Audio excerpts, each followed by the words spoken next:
Բարև ձեզ բարեկամներ, Փակ TV-ն սովորականի պես ողջունում է իր բոլոր հետևորդներին։ Շիրի բարեկամներ,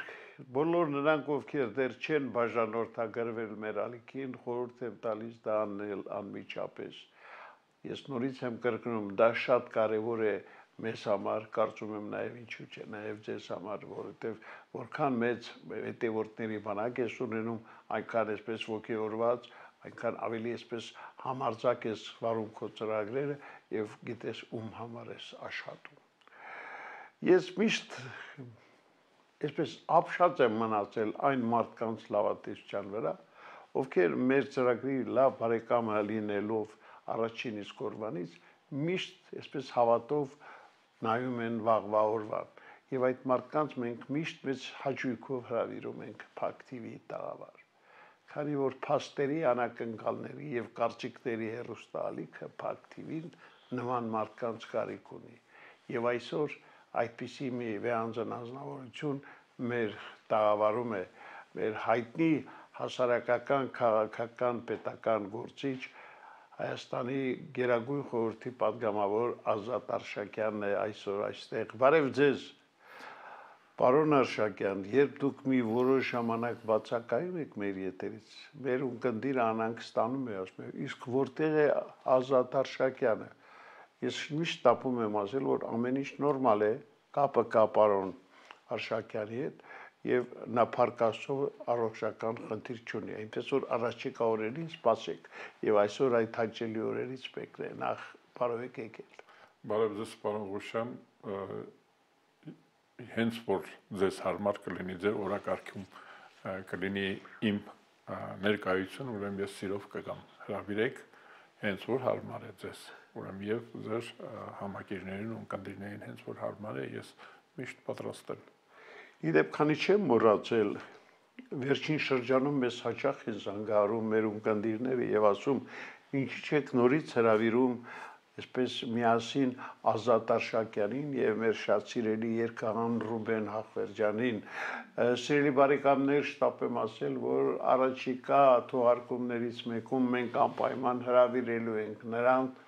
եւ դուք հնարավորություն կունենաք հետևելու այդ իսկապես հրաշալի անձնավորությունների երկխոսությանը, որտեղ նման մարդկանց խոսքը իրոք շատ կարևոր է մեզ համար։ Ես կարծում եմ, պարոն Արշակյան, դուք Ես պատրաստ եմ, մենք առանձին տեսախցիկներից դուրս Ռուբեն Հախվերջյանի հետ բարբերաբար հանդիպում ենք, դե ընկերություն ենք անում։ Հենց որ նորից ձեր ծրագրին հարմար կլինի, պայմանավորվեք Հախվերջյանի հետ, նա մի քիչ Ես արդեն պայմանավորվել եմ, մի փոքրիկ գաղտնիք բացել, պայմանավորվել ենք, երկու շաբաթ անպայման մենք փորձենք ձեր հանդիպումը։ Ես կգամ։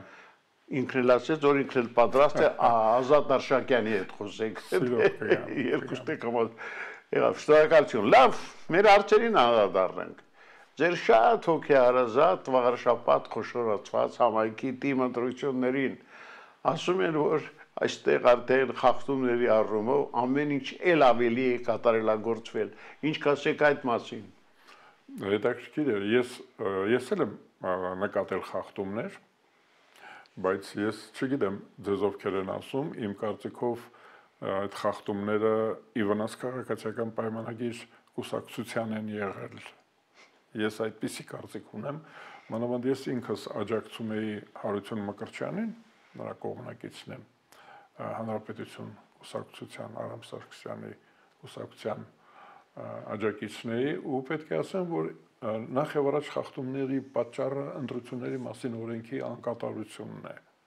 Դուք պատկերացրեք, որ գյուղերից մեկում վեհապարի ամենայն հայոց կաթողիկոս Տեր-Նորին Սուրբ Օծություն մեր ուղղափառ եկեղեցու, մեկ իմ ասում են ուղղափառ մի ասեք, օրթոդոքս ենք հասկանում, մեր եկեղեցու հարազատ գյուղում ընտրությունները ձախողվել են, ընդհանրապես օրինակ Հարություն Մկրտչյանին արգելել են այդտեղ նախընտրական կամպանիա անցկացնել, վեհապարի եղբայրը եւ զարմիկը քյոխուա պատկերացնում եք, ասում են, որ մենք իրենք ում ենք ընտրելու այդ բաները ձեր ժողովրդավարությունը փաթաթեք դրեք թևների տակ ստեղից գնացեք շատ կոպիտ ձևով նրանք հիմա ազատազրկված են եւ քրեական գործ կա այսինքն պատկերացրեք մի ամբողջ գյուղ դա մենք բռնացրել ենք ուղղակի այդտեղ պատահաբար հայտնվել են պատահաբար իսկապես ոստիկաններ ու միջամտել են այսինքն գյուղերում մեր հայրենիքում պատկերացնում եք կան գյուղեր որտեղ որ ինչ որ ընտանիք կարող է տնորինում են նրանք այսինքն չես կարող ընտրել չես կարող չընտրել ում որ իրենք են ասում այդպեսի խախտում կա քրեական գործ կա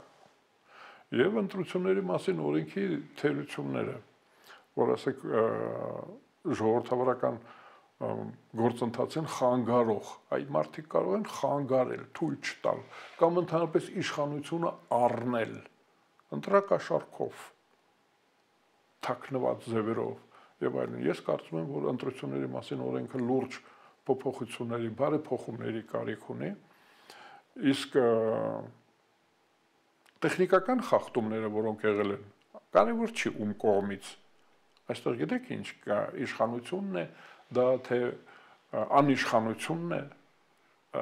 խախտումներ անում դա ինձ չի հետաքրքրում ինձ հետաքրքրում է որ իմ հայրենիքը իմ ժողովուրդը իմ հայրենակիցները կարողանան ազատորեն ընտրություն կատարել ում որ ուզում են այ իրենց կամքը դրսևորվի ես մտածում եմ որ մասամբ խախտումներ եղել են օրինակ ասենք Հարություն Մկրտչյանը ընդամենը 15 ձայնի պակասի պատճառով պատկերացրեք մի մեծ գյուղում ընտրությունները ձախողվել են ու ընդամենը 15 ձայնով դուրս է մնացել ես համարում եմ որ որոշ իմաստով մեր քաղաքական իսկ Վաղարշապատը շատ աննշան քաղաք չի փոքր քաղաք է բայց կարևոր քաղաք է հոգևոր իշխանությունը այնտեղ է գտնվում Սուրբ Էջմիածինը դա հետո ուրբանիզացված դա ներկայանալի քաղաք է եւ հետաքրքիր բնակչություն ունի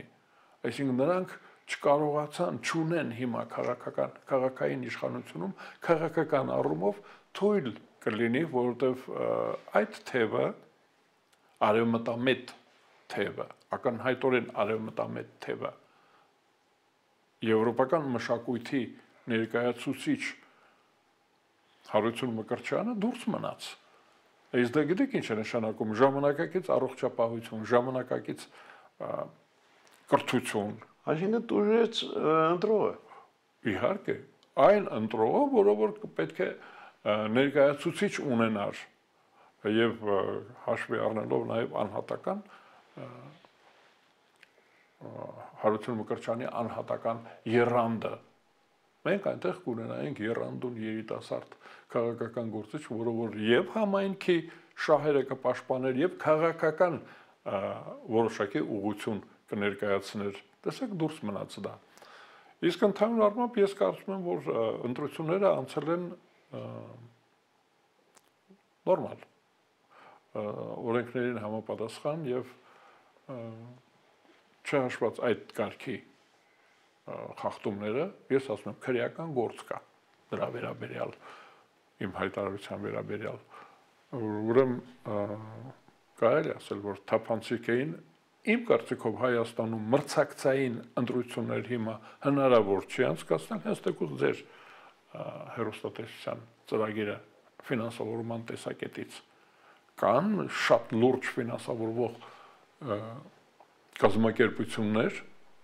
օրենքի խախտումով ֆինանսավորվող կազմակերպություններ, այսինքն մրցակցության տեսակետից անհավասարություն է, խտրական մրցակցություն է, կան ուժեր, որ ապօրինաբար ֆինանսավորվում են, առնում են ձայնը, քվեն առնում են մեր քաղաքացիների, ապրանք են դարձրել ժողովրդավարությունը, առնում են, օրենքը թույլ է, կուսակցությունների մասին օրենքով եւ ընտրությունների մասին օրենքով հարկավոր է ազատել Հայաստանի Հանրապետության քաղաքացիներին առևտուր անելուց այդ բնագավառում այդտեղ առևտուր չի կարելի առնելով ձայնը առնում են իշխանությունը առան ուրեմն դա կարող են եւ վաճառել ինչպես եւ արել են օրինակ հանրապետական կուսակցությունը վաճառեց Հայաստանի Հանրապետությունը 13 թվականի սեպտեմբերի 3-ին տվեց ու ստացավ հոնորարը ստացավ մի քանի գերդաստաններ դարձան միլիարդատեր Հայաստանի Հանրապետությունը աճուրդի հանեցին վաճառեցին հետո քվեարկություններ ազգային ժողովում ես կարծում եմ որ պետք է մեր երկիրը պաշտպանված լինի մեր ձայնը ապրանք չի մեր հայրենիքը ապրանք չի վաճառքի ենթակա չի այ վաղարշապատի ընտրությունների առիթով ես դա կարող եմ ասել որ հարկավոր է դադարեցնել ապրանքայնացումը այ պետք է մեր օրենքների մենք կոչ ենք անում ազգային ժողովին կառավարությանը որպեսզի բարեփոխեն օրենքները երկու օրենք պարտադիր է ընտրությունների մասին օրենքը եւ կուսակցությունների մասին օրենքը Տեսեք հիշատակեցիք ազգային ժողովի ընդդիմադիր ինչպես ասում են պատգամավորները նոր նախաձեռնությամբ են հանդես եկել թեմա որը շատ ձեզ մոտ է նրանք որոշել են ակցիա անեն քաղբանտարկյալների հետ կապված եւ դրան շատ էսպես մեծ թափ հաղորդել Հայաստանում արկա են քաղբանտարկյալները բայց ռեպրեսիաներով կարելի է երկիր ղեկավարել կարելի է ղեկավարել որտեղ մեր երկիրը արդեն 100 տարի կամ 200 տարի ռեպրեսիաներով ղեկավարվել է օրինակ Խաչատուր Աբովյանը չկա ռեպրեսիայի զոհ է Երիշի Չարենցը չկա ռեպրեսիայի զոհ է Շարունակեմ թվեմ այսպես միշտ էլ եղել է մենք գիտենք ռեպրեսիաներով երկիրը ղեկավարվում է բայց մենք այդպիսի երկիր չենք ուզում մենք դրա համար դուրս եկանք սովետական միության կազմից մեր ժողովուրդը միաձայն կարելի ասել չէ դա միաձայն է եթե 99%-ը դա բացառիկ երևույթ է իհարկե դա մեր բնութային տարածքում չէ խորհրդային իշխանության օրոք այո հռչակագիրը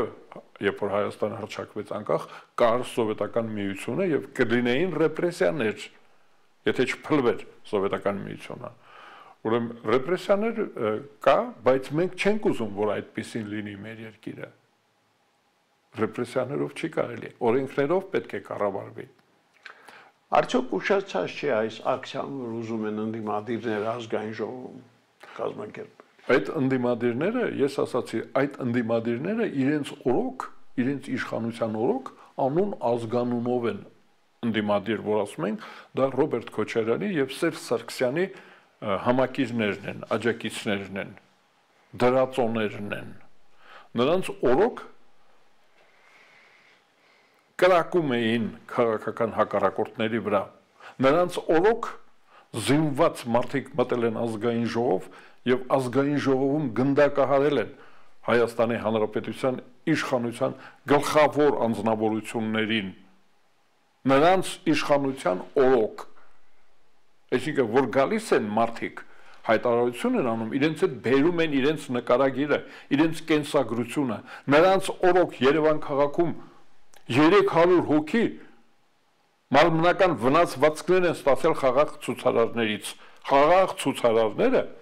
գնդակահարվել են Երևան քաղաքում ընտրությունները պարբերաբար կեղծվել են այսինքն նրանք ներկայացնում են իշխանությունը զավթած մարդկանց շահերը Հայաստանի Հանրապետության իշխանությունը նրանք զավթել էին ինչ ակցիա են ուզում անեն ակցիան պետք է լինի հանցագործության մասին ինքնախոստովանություն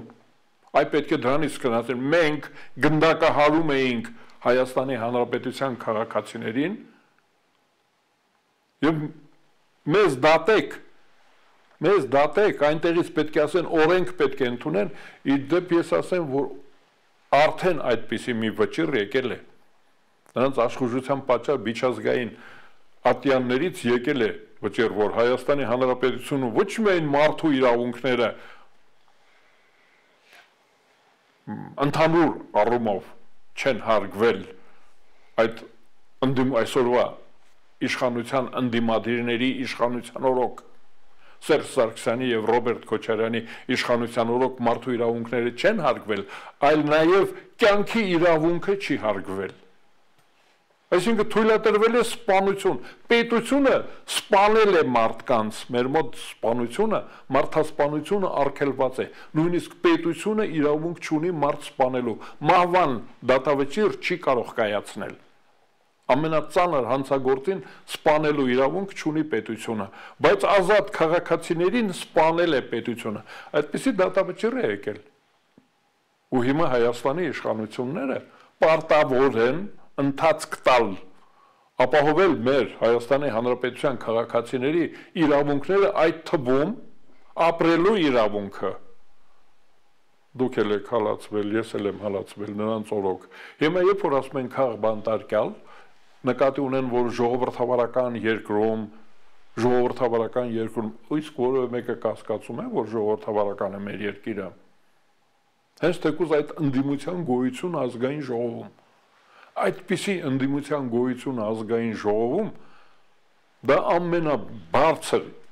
մակարդակով ապացուցում է, որ Հայաստանում ժողովրդավարություն կա, իմ կարծիքով չպաշտպանված ժողովրդավարություն,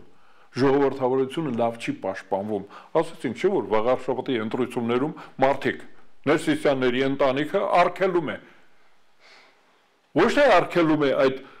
հավակնորդին, այլ արգելում է համագյուղացիներին ընտրություն կատարել, ինքն ընտրել է, դուք էլ որպես ճորտ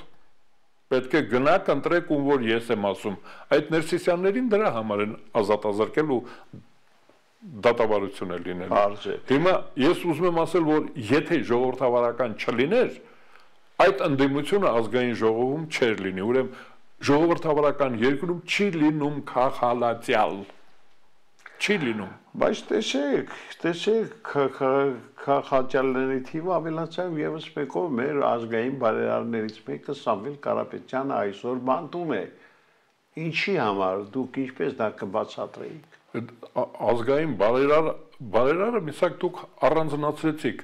Մենք պետք է ասենք, որ Ռուսաստանի Ֆեդերացիայի քաղաքացի, Կիպրոսի Հանրապետության քաղաքացի է։ Նաև Հայաստանի, այսինքն Տաշիր կոնցերնի սեփականատեր, չէ՞, հարկերից խուսափող, բարբերաբար Հայաստանի Հանրապետության քաղաքացիների սառնարանները, հեռուստացույցը, լվացքի մեքենան անջատող, լիֆտերը անջատող, երբ որ մարդիկ լիֆտի մեջ են, լիֆտը անջատող, Սամվել Կարապետյանը դա որ լիֆտը անջատում է, որտեղ նրա սեփականությունը հանդիսացող էլեկտրոցանցերը պարբերաբար անջատում են մեր հոսանքները։ Դե որտեղից սկսեք։ Սամվել Կարապետյան նշանակում է մարդը լիֆտի մեջ է ու լիֆտը անջատվում է։ Իսկ այն մարդիկ, որոնք այսօր հեծը վերցել են, նրանք չեն անջատելու լիստերը կամ սառնարանները։ Հենց նրանց մեղքով է Սամվել Կարապետյանը այսքան տարի անջատել։ 7 տարի առաջ Հայաստանի Հանրապետությունում հեղափոխությունից հետո պետք է այդ հարցը լուծվեր։ Առաջի օրվանից պետք է այդպիսի հարցերը լուծվեին։ Ես կարծում եմ, որ ես որպես քաղաքացի եմ ասում, ցածրորակ էլեկտրական էներգիա սպառող որպես ինձ չի հետաքրում ով է սեփականատերը, ինձ հետաքրում է, որ ես որակյալ պետք է առողջապահություն ունենամ, կրթություն ունենամ, անվտանգություն ունենամ, ջուր ունենամ, էլեկտրական էներգիա ունենամ, ճանապարհները երթևեկելի լինեն։ Ես իշխանությունից դա պահանջում եմ։ Թող անեն։ Ես ոչ ասեցի, որ բանսանք աչքից լուսնեն։ Լույսը ապահովեք։ Այդ հիմա որ ասում են բարերարը, բան է եղել։ Ես օրինակ անձամբ մեր տանը հիմա էլեկտրական գեներատոր կա, որտեղ կովիդով հիվանդ ժամանակ ինձ այդ թթվածնի գեներատորել էին դրել։ Ուրեմն թթվածնի գեներատորը որպեսզի աշխատի պետք է լինի էլեկտրական էներգիա, բայց քանի որ Սամվել Կարապետյանի սեփականությունը հանդիսացող էլեկտրոցանցը մի քանի ժամով հոսանքը անջատում էր, ուրեմն ես պետք է խեղդվեի, դրա համար էլեկտրական գեներատոր ունենք, թթվածնի գեներատոր ունենք, որովհետև Սամվել Կարապետյանը ռուբիլնիկը անջատում է։ Մենք մի քանի հատ էլ արդեն վառել ենք, ստաբիլիզատոր ունենք, որպեսզի ջեռուցման համակարգը աշխատի, սառնարանը աշխատի, հեռուստացույցը աշխատի։ Հիմա այդ ինչ եք ասում բարերար։ Բարերար է, որ ինձ լրացուցիչ ծախսերի տակ է գցում։ Դա ինչ բարերար է։ Ինձանից փողը վերցում տանում ուրիշին է տալիս։ Պարոն Արշակյան, դուք իսկապես անուղելի լավատես եք։ Ես ձեզ ասեմ ավելին, ես Սամվել Կարապետյանը իմ այսպիսի հայտարարությունների համար ինձ դատի է տվել եւ 6000 ամսվա թոշակս ուզում է։ Ես թոշակառու եմ, թոշակով էլ ապրում եմ։ Իմ հարազատներն են ինձ օգնում, ընկերներս, դա առանձին բան է, բայց ես թոշակով, ես բիզնես չունեմ։ Ես բիզնես չունեմ, ես ունեցվածք չունեմ։ Ես սովորական Հայաստանի Հանրապետության քաղաքացի եմ, կարող եմ այդ դեկլարացիան տալ։ 6000 ամսվա աշխատավարձ է ուզում եւ պահանջում է, որ ինձ զրկեն հեռուստատեսային ելույթներից։ Դուք ասում եք բարերար, մարդը դատի է տվել ինձ, պահանջում է, որ ես ելույթ չունենամ, կարծիք չհայտնեմ։ Իմ ունեցվածքը պարզվեց, որ չունեմ։ Կալանքի են վերցնում 6000 ամսվա։ Դուք պատկերացրեք մարդը ինչ մտածելակերպ ունի, թոշակառոյ 6000 ամսվա, 6000։ Ես իմիջիալուց համաձայն եմ, եթե ես 6000 ամիս պետք է ապրեմ, թոշակը տային։ Ես կտամ, բայց պետք է 6000-րդ ամսում բոլորը կտան։ Այսպես պայմանավորվենք 6000 ամիս հենց որ կլրանա։ Ասել եք։ Հա 6000 ամիս։ Եղավ։ Ես գիտեմ որ դուք ուզում եք որ ես ոչ մի բան չի ուզում, ես ուզում եմ ձեր կարծիքը։ Դուք իմ կարծիքն եք ուզում իմանալ, իմ կարծիքը ես Փակ Աստծո Փակ TV-ն այն հարթակն է, որտեղ ով գալիս է իր կարծիքն է։ Ես իմ կարծիքն եմ։ Դուք դրանում համոզվել եք բազմիցս։ Ես Ալեք Մանուկյանը բարերար էր, Քրքորյանը բարերար էր։ Նա դրա դիմաց ոչինչ չէր ուզում։ Սամվել Կարապետյանը առևտրական է, նա ինչ որ մեկին իմ կարծիքով ոչ միշտ արժանի մարդկանց օգուտ է տվել ու դրա դիմաց Հայաստան պետությունն է ուզում վերցնել։ Այդ դա է հետաքրքիր։ Ինքը պետությունն է ուզում, այդ բարերարություն կոչվածը դա առևտուր է եղել։ Դուք պատկերացնում եք ուսապարկեր է նվերել աշակերտներին, դրա դիմաց ուզում է մեր կրթության համակարգը սեփականացնել։ Վերցնում է, մարդը հիմա քաղաքական հայտ է ներկայացրել։ Բարերարը քաղաքական հայտ է ներկայացրել, այսինքն դա բարերարություն չի եղել, դա բարեգործություն չի եղել, դա առևտուր է եղել, ներդրում է եղել, այսինքն դպրոցական ուսապարկ է տվել, հիմա կրթության համակարգը վերցնում է դրա դիմաց։ Մենք գիտենք ուսապարկերը ուր են տանում, չխորանալ։ Այդ ուսապարկը կախվածի տանը պարանից չխոսենք։ Ճիշտ եք ասում։ Լավ, պարոն Արշակյան, եւս մի հարց, որը ես կարծում եմ շատ կարևոր է այս օրերին, որտեղ թվում է թե մեզ հետ կապ չունի ռուս-ուկրաինական այս հակամարտությունը, բայց այն շատ մեծ ազդեցություն ունի տարածաշրջանի վրա եւ հատկապես մեր տարածաշրջանի։ Տեսեք, փաստորեն ռուսները ամեն անգամ հայտարարում են, որ իրենք այսքան տարածք են գրավել, ուկրաինացիք երկում են, թե ոչ այդպես չի։ Մի խոսքով դուք այդ հակամարտության մասին եթե խոսեք, չեք կարծում, որ այդ ռուս-ուկրաինական պատերազմը կարող է վերածվել Ռուսաստան-Եվրոպա պատերազմի։ Կարող է վերածվել, դա կլինի ինքնասպանություն Ռուսաստանի համար, որովհետև ուժերի հարաբերակցությունը այնպեսին է, որ անմտություն է։ Եվրոպա ասելով մենք հասկանում ենք ՆԱՏՕ։ Այո։ ՆԱՏՕ-ն շատ հզոր է, շատ աներևակայել է, այնպես է, որ Ռուսաստանը այդպիսի բան չի կարողան, եթե չի ուզում ինքնասպանություն, եթե խնդիրը ինքնասպանության մասին չի, բայց ոնց կարող է երկիրը 150 միլիոն բնակչություն ունեցող երկիրը գնալ ինքնասպանության։ Դա կարծում եմ, որ քարոզչական տրյուկ է։ Նրանք ասում են, որ գիտեք, մենք ռմբակոծենք Բերլինը, Հռոմը, Լոնդոնը, Փարիզը մոխիր կդարձնենք, հա, Լուվրը մոխիր են ուզում դարձնել, Լեոնարդո դա Վինչի ստեղծագործությունները ուզում են վառել, կամ Հռոմը, Վատիկանը մոխիր են ուզում դարձնել։ Դա առողջ բան է, առողջ մարդ կարող է այդպիսի բան ասել։ Լոնդոնի թանգարանը ուզում եք մոխիր դարձնել ատոմային ռումբով։ ուրիշ տեսակի զենքով Ռուսաստանը չի կարող մրցել Եվրոպայի հետ, ոչ միայն Եվրոպայի հետ, Չինաստանի հետ էլ չի կարող մրցել այլ տեսակի զենքերով, միայն ատոմային զենքով կարող է մրցել, ուրեմն ոնց եք պատկերացնում այդ ռմբակոծությունից հետո, երբ որ ոչնչանում է արևմտյան Եվրոպան, Գուտենբերգի, պատկերացնում Գալիլեի, Նյուտոնի, Ռոբեսպիերի իրանց ասեմ, երկիրը, որ մոխիր եք դարձնում, դուք որտեղ եք ապրելու, Բա ինչով եք ապրելու, իրենք էլ են, չէ, եվրոպացի, ռուսները եվրոպացի են, ռուս ժողովուրդը եվրոպացի ժողովուրդ է, Եվրոպա ոչնչացնելով դուք ինքնասպանություն եք գործում, ես կարծում եմ այդպես չլինի, Ռուսաստանը չի կարող պատերազմում հաղթել Եվրոպայի, չի կարող հաղթել, ուրեմն չի էլ սկսի, այստեղ նույնիսկ փոքր Ուկրաինային, փոքր Ռուսաստանի հետ համատեղ Ուկրաինային արդեն քանի տարի է 14 թվից 2014 թվականից պատերազմը սկսել է 20%-ն է գրավել տարածքի 20%-ը մոտ 10 տարի այո դա 14 թվին ուղղակի Ղրիմի օպերացիան Ղրիմը գրավեց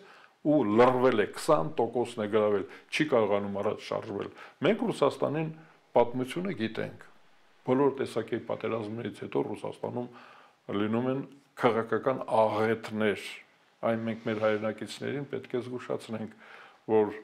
պատերազմից հետո Ռուսաստանում աղետ է լինելու զգուշ եղեք։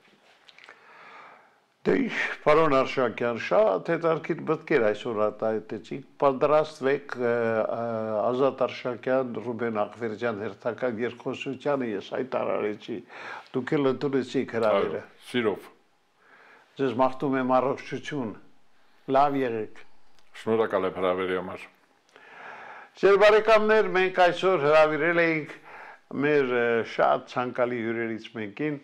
հասարակական, քաղաքական, պետական գործիչ Ազատ Արշակյանին։ Լավ մնացեք։ Այսօր այսքանը։ Ցտեսություն։